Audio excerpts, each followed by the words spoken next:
Escuchemos el primer testimonio. Molt bona tarda, Sant Pare. Benvingut a Barcelona, benvingut a Terra Catalana. Em dic Ferran, soc de la parròquia de la Sagrada Família i he vingut a portar un breu testimoni. Sant Pare, creixem escoltant que l'únic objectiu a la vida és produir, tenir èxit. Santo Padre, crecemos escuchando que el único objetivo de la vida es producir, tener éxito y cuidar nuestra imagen. Yo mismo lo intenté, pero no lo encontré. Solo encontré un vacío inmenso.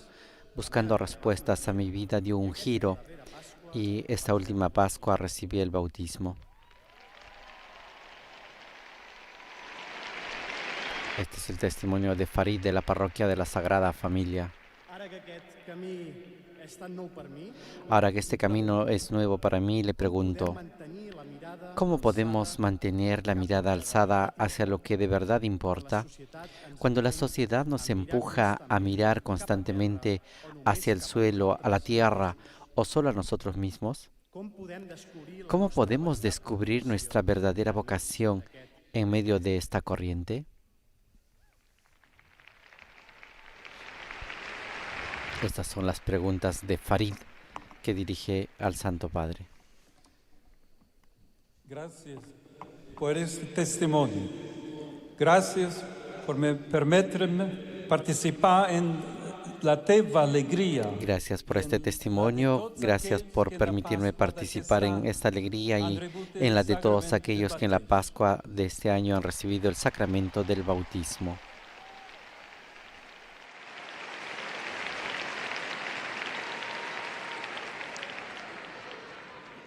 Numerosos jóvenes y adultos están redescubriendo la fe cristiana, quizá después de una etapa de la vida en la que se habían apartado un poco de Dios.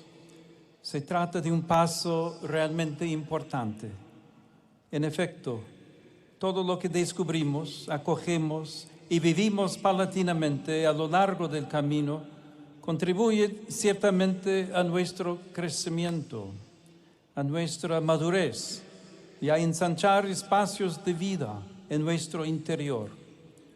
Pero al mismo tiempo, en medio de las alegrías, los éxitos y las derrotas, nos damos cuenta de que necesitamos otra agua para saciarnos más profundamente.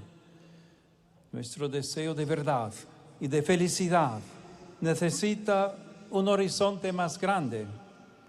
Y esta inquietud es un don que Dios mismo nos ha dado.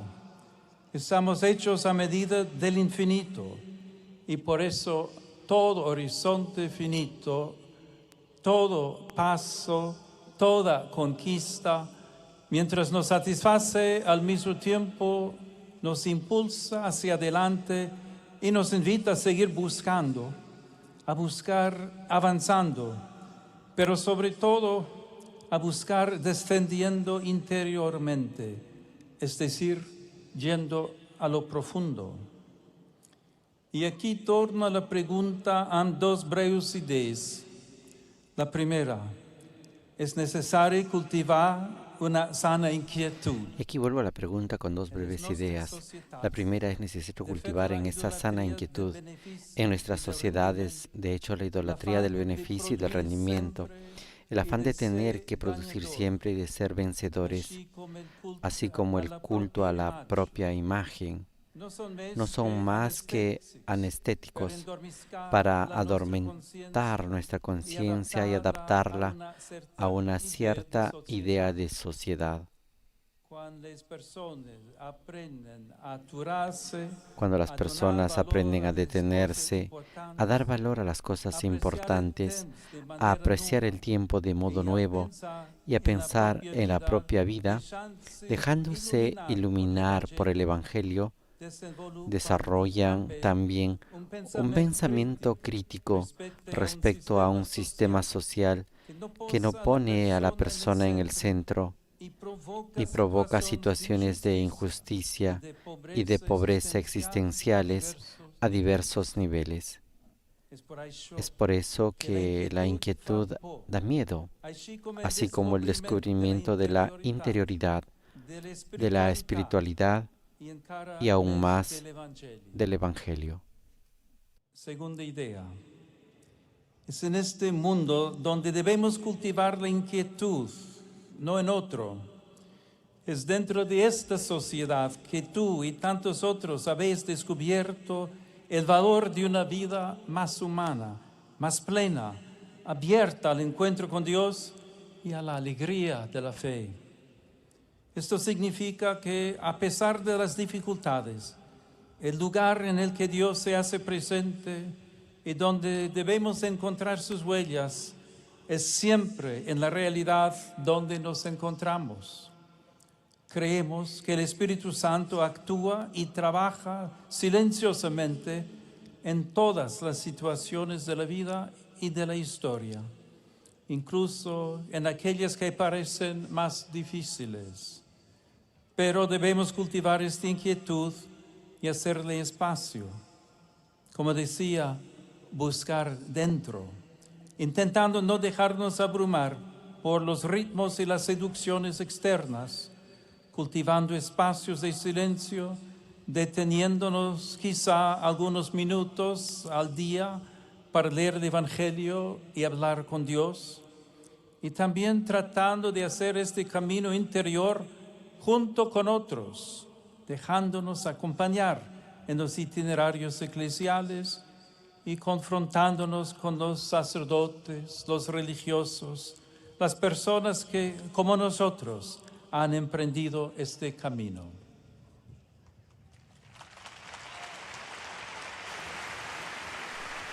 Esta es la respuesta del Papa León XIV a la pregunta de Farid de cómo podemos mantener la mirada alzada hacia lo que de verdad importa cuando la sociedad nos empuja a mirar constantemente hacia el suelo o hacia nosotros mismos. ¿Cómo podemos descubrir nuestra verdadera vocación en medio de esta corriente?, se preguntaba Farid, y el Papa le ha respondido. Y ahora el coro entona el canto: tengo sed de ti, tengo sed de tu amor.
Y ahora escuchemos el segundo testimonio de esta joven. Bona vesprada, Sant Pare.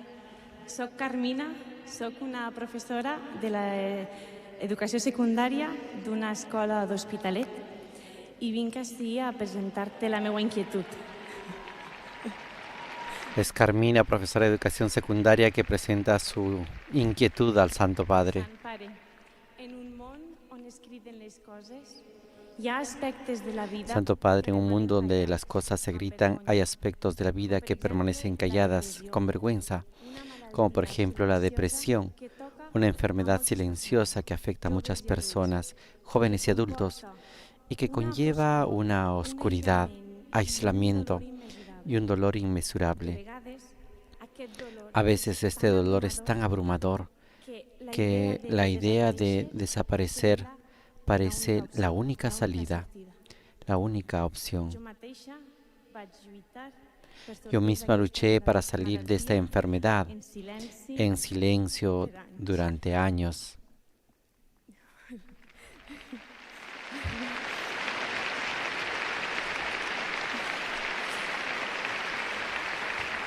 Però una nit de divendres vaig perdre la batalla. Pero una noche de viernes perdí la batalla e intenté quitarme la vida.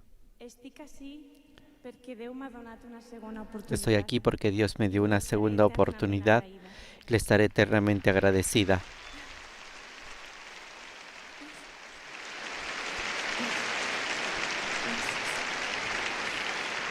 Però encara hi ha moltes Pero hay persones muchas otras personas que continúan enfrentándose a esta oscuridad todos los días. Per això li pregunto de tot cor. Por eso le pregunto de todo corazón, Veure a Déu ¿dónde podemos ver a Dios cuando la oscuridad es absoluta y ya no podemos más?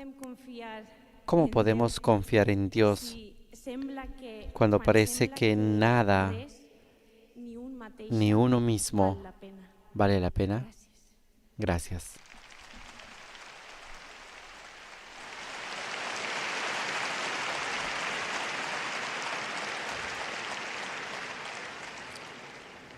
Ante todo, gracias por compartir hoy tu experiencia de sufrimiento. Me conmueve que puedas hablar de ella, que estés aquí entre nosotros y que hayas encontrado la fuerza de acoger esta segunda posibilidad que el Señor te ha dado.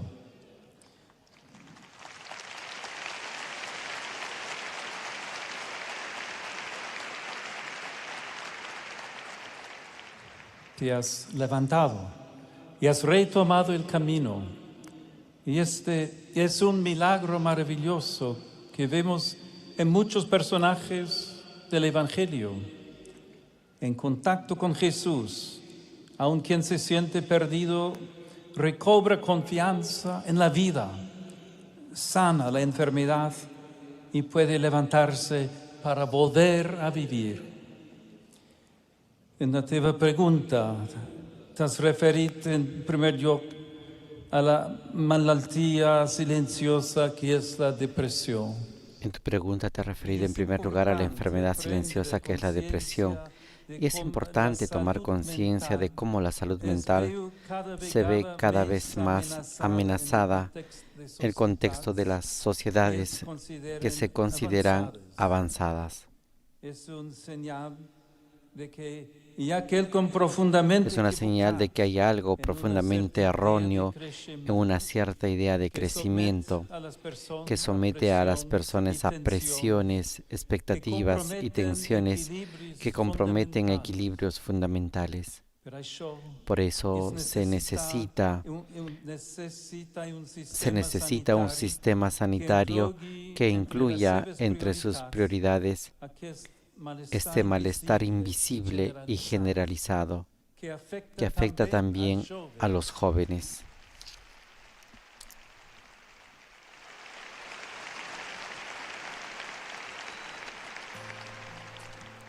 Les teves paraules tanmateix ens han mostrado que el dolor posa... Tus palabras, sin embargo, también nos han mostrado que el dolor pone a prueba la fe y el sentido que le damos a la vida. Esto es cierto para todos, no solo para quienes en algún momento atraviesan la prueba de la enfermedad. Mientras te escuchaba, pensé en esas horas de oscuridad, de angustia y de dolor que vivió Jesús cuando se acercaba la hora de su muerte. Los evangelios en los momentos de la última cena, de la oración en Getsemaní, subrayan que estaba cayendo la tarde, que estaba anocheciendo, así como poco antes de morir en la cruz nos dicen que toda la tierra quedó en tinieblas. Pero en realidad no se trata solo de un sufrimiento personal. El Hijo de Dios está asumiendo en su propia carne toda la angustia, la soledad y el sufrimiento de la humanidad. En esas horas oscuras, muriendo en la cruz, Jesús comparte nuestro dolor y nos revela el rostro de un Dios compasivo que carga con nuestras penas, que sufre con nosotros, llora nuestras lágrimas y permanece a nuestro lado con su presencia llena de amor y misericordia. Pasar por esta experiencia es difícil. Lo atestigua varias veces la Sagrada Escritura.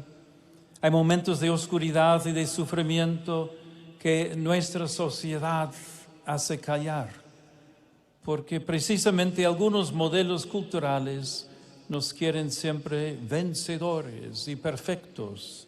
Y por eso el límite, la fragilidad y el dolor deben ser eliminados o confinados al silencio ensordecedor de la soledad, incluso de la vergüenza.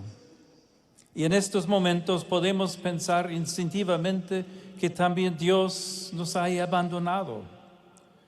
Pero la cruz de Jesús nos dice que Dios no nos abandona.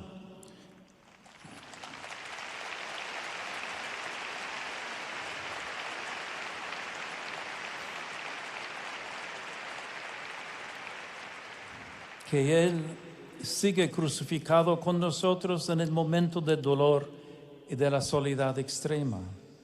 Que Él recoge no solo nuestras lágrimas, sino el grito de nuestro sufrimiento que otros no escuchan.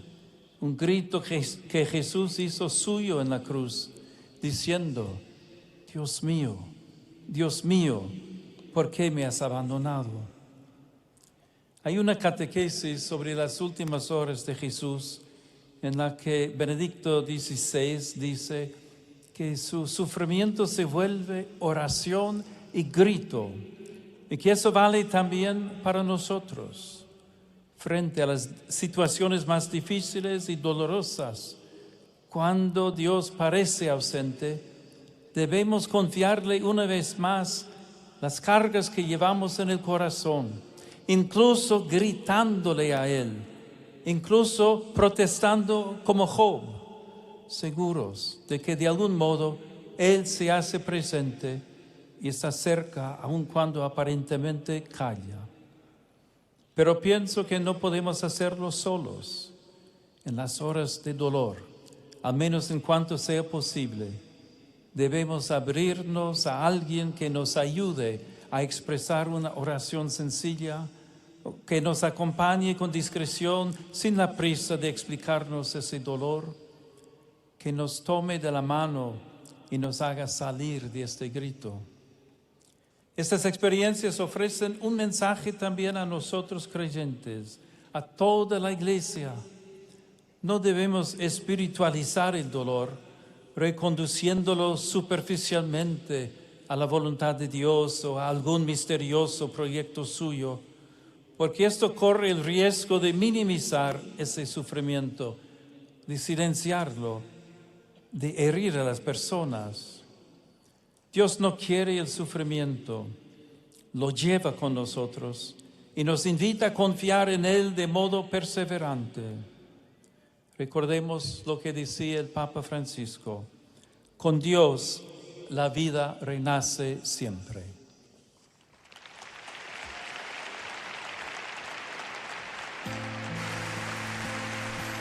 Esta ha sido la respuesta del Papa León XIV a la pregunta: ¿dónde podemos ver a Dios cuando la oscuridad es absoluta y ya no podemos más? En la cruz de Cristo.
Buenas noches, Santo Padre.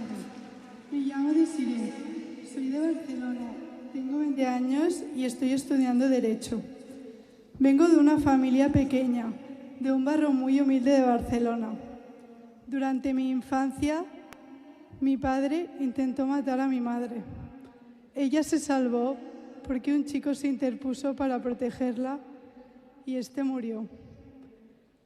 Mi padre entró en prisión y mi madre se refugió en el mundo de las drogas. A los 10 años, los servicios sociales se hicieron cargo de mí y me llevaron al centro de menores de San José de la Montaña. Al principio fue muy duro,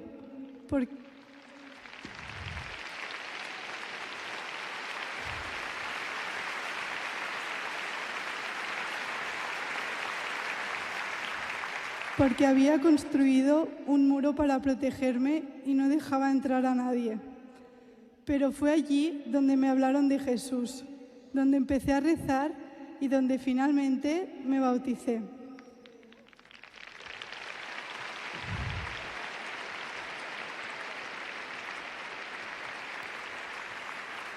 Más adelante me acogió una familia creyente. Con ellos experimenté por primera vez el amor de una familia y mi corazón comenzó a abrirse poco a poco.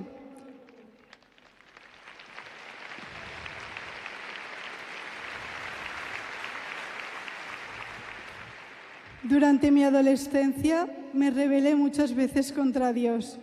Sin embargo, me invitaron a un retiro que me ayudó a reencontrarme con su amor y despertó en mí el deseo de perdonar a mi padre.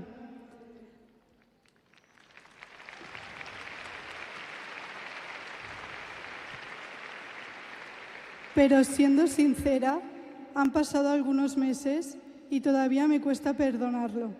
A veces levanto los ojos al cielo y le pregunto a Dios, ¿dónde estabas cuando era una niña?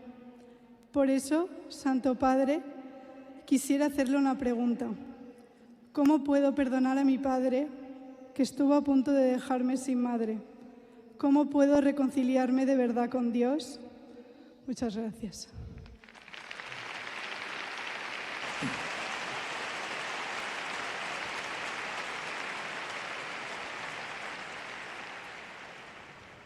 Gracias per il tuo testimoni e grazie també per la pregunta sobre el perdón. Es realmente... Gracias por tu testimonio y gracias también por la pregunta sobre el perdón. Es realmente un signo de la gracia de Dios que esta pregunta surja de un pasado tan marcado por el sufrimiento y que a pesar del dolor se tenga la valentía de preguntar cómo es posible perdonar a quien nos ha hecho el mal. Quisiera decir dos cosas aquí. La primera complementa lo que decía anteriormente sobre la presencia de Dios en las horas de nuestro sufrimiento.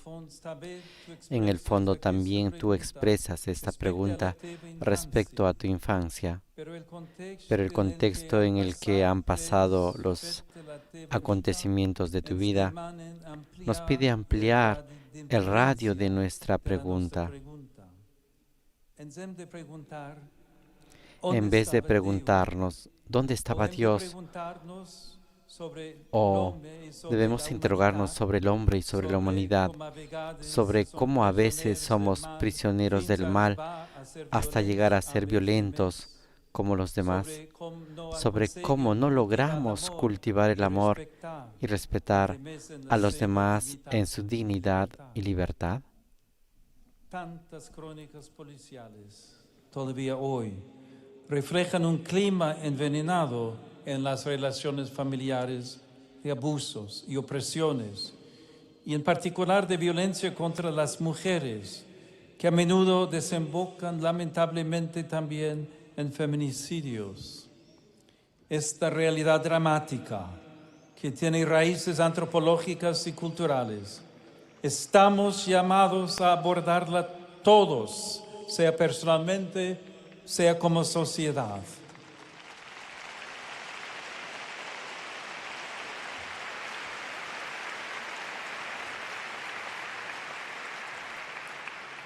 Porque a nosotros nos corresponde afrontarla en todas sus dimensiones.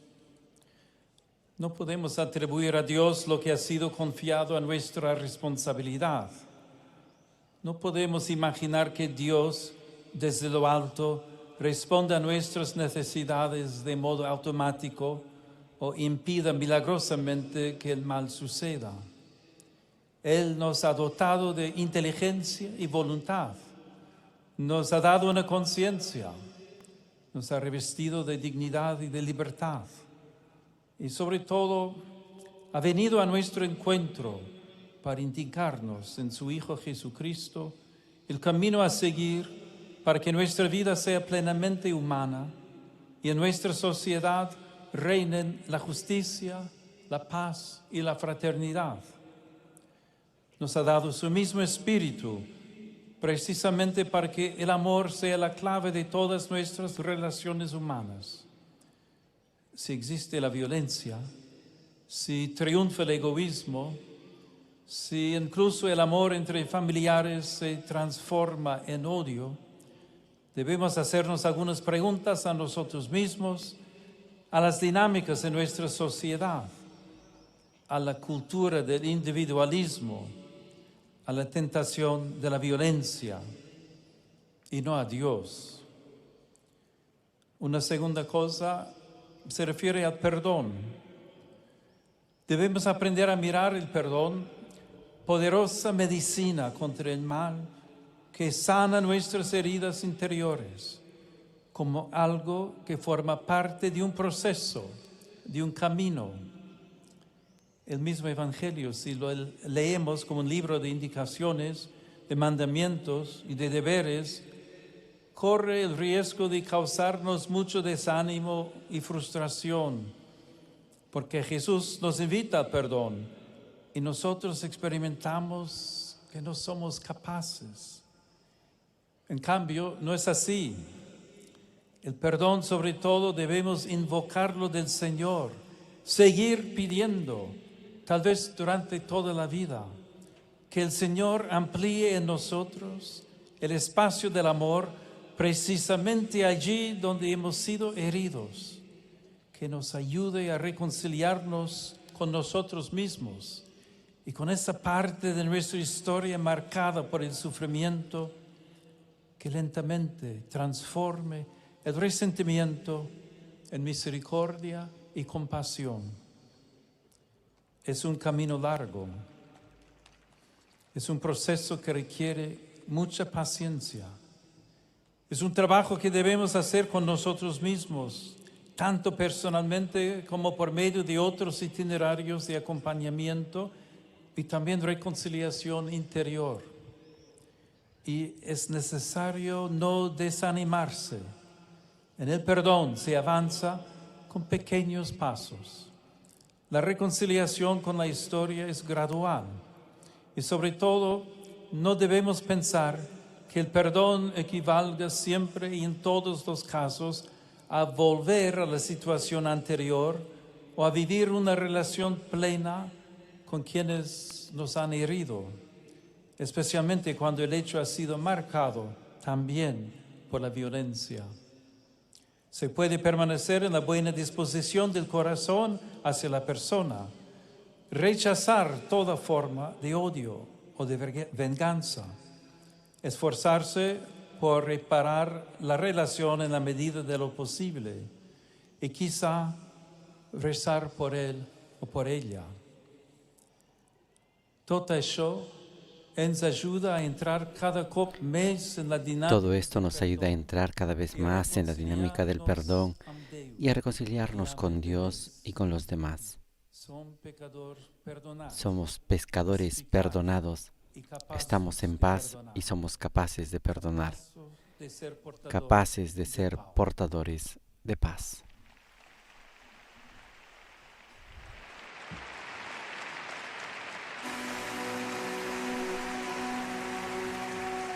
Esta ha sido la respuesta del Papa León XIV a esta joven que le ha preguntado cómo podemos perdonar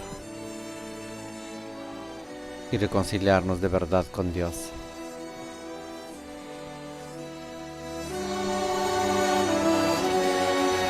Acompañamos este testimonio con el canto Anima Christi, Santifícame.